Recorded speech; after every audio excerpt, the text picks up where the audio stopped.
There have been a number of conversations surrounding what to do about 10 million people who are in the country illegally after the change in the presidency that many Americans are hoping for. So, if President Trump returns to the Oval Office, he has promised the largest deportation force in the history of deportation forces. And so, a lot of think tanks and analysts and thought leaders have sat down to try to figure out if that's exactly what will be necessary. And it turns out, if you look historically, that's not actually needed. The Christian Science Monitor has an article by John Dillon from July 6th of 2006. This is a long time ago.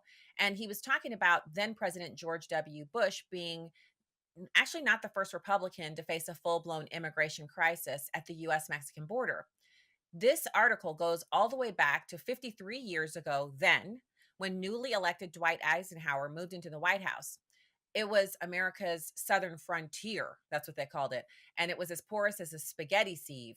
You had 3 million illegal aliens walking and wading northward over a period of several years, taking jobs in California, Arizona, Texas, and points beyond. At that time, President Eisenhower cut off this illegal traffic. He did it quickly and decisively, and he only used 1,075 U.S. Border Patrol agents. That's less than one tenth of the force that was represented in 2006.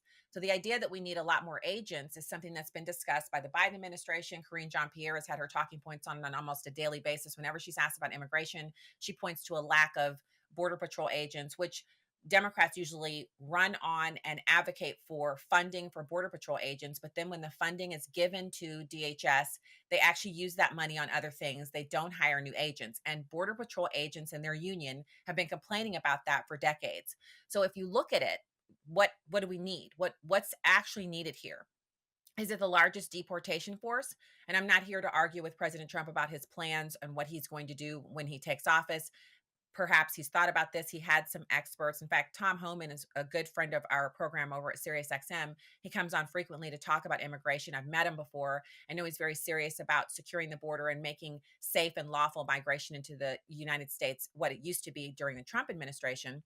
But there's also the historical piece to it, that looking back, actually considering what has been done in the past, and the most effective, cost effective, and orderly way of righting what has been done wrong and incorrectly during the Biden administration. So there's little to no record of what he did to stop the influx of illegal aliens in his official papers, but there is one piece of historic evidence that indicates how he felt. In 1951, he wrote a letter to Senator William Fulbright, who was a Democrat from Arkansas. The senator had just proposed that a special commission be created by Congress to examine unethical conduct by government officials who accepted gifts and favors in exchange for special treatment of private individuals. You see where this is going, right? So General Eisenhower, who was gearing up for his run for the presidency, said amen to Senator Fulbright's proposal. He then quoted a report in the New York Times highlighting one paragraph that said the rise in illegal border crossings by Mexican, I won't use that term here on television, it's a slur, to a current rate of more than 1 million cases a year has been accompanied by a curious relaxation in ethical standards, extending all the way from the farmer exploiters of this contraband labor to the highest levels of the federal government. Does that sound familiar to you? There is a weakening and cheapening of the American labor force, not because these people who are coming in are terrible people. Their immigration status doesn't automatically make them terrible people. They break the law to get in, but they're coming here because the border is wide open, and there are ads running on all of their media telling them that now is the time to enter the United States, that President Biden wants them here, that there are jobs here that Americans won't do. And if they come here, they can not only supply food to their family that stays behind, but they can support themselves and start a new way of life.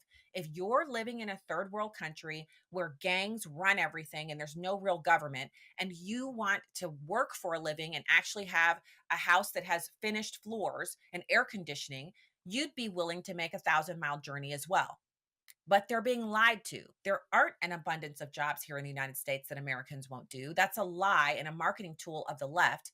And if we want to stop what is now a regulated, migratory, and controlled invasion into the United States, we have to stop the NGOs from running those ads. And we have to stop this ideological warfare using words that have been bastardized to change their meaning as to what it is that is the draw for this migration. The WEF wants the end of all borders because how do you control nations? The homogeneity of a nation, people who are singular minded and all gather together under the banner of a flag or other idea, such as we do here in the United States. We don't have the birthright of kings. We don't have a caste system. We have a flag and a constitution that we all adopt. And by doing that, we become Americans. So we don't have to share generations of ethnic background. We don't have to share anything but really just a common language and a singular purpose to support our constitution. That's what makes America so great. Well, how do you destroy that kind of power? You have to destroy the unity. You have to introduce other languages. You have to end assimilation. You have to have irregular migration, which is what we have right now. So going back to this about Eisenhower, you have years later from this, and he made that statement about the highest levels of federal government and the corruption. Then you have years later, the late Herbert Brownell Jr. He's Eisenhower's first attorney general. And he said in an interview with his writer that the president had a sense of urgency about illegal immigration. This was from the very moment that he took office. He said America back then was faced with a breakdown in law enforcement on a very large scale. And he said, when I say a large scale, I mean hundreds of thousands were coming in from Mexico every year without restraint. Sounds familiar, right? So you have an on and off again guest worker program for Mexicans operating at the time, farmers and ranchers in the Southwest becoming dependent on this additional low cost, docile, illegal labor force of up to 3 million, mainly Mexican laborers.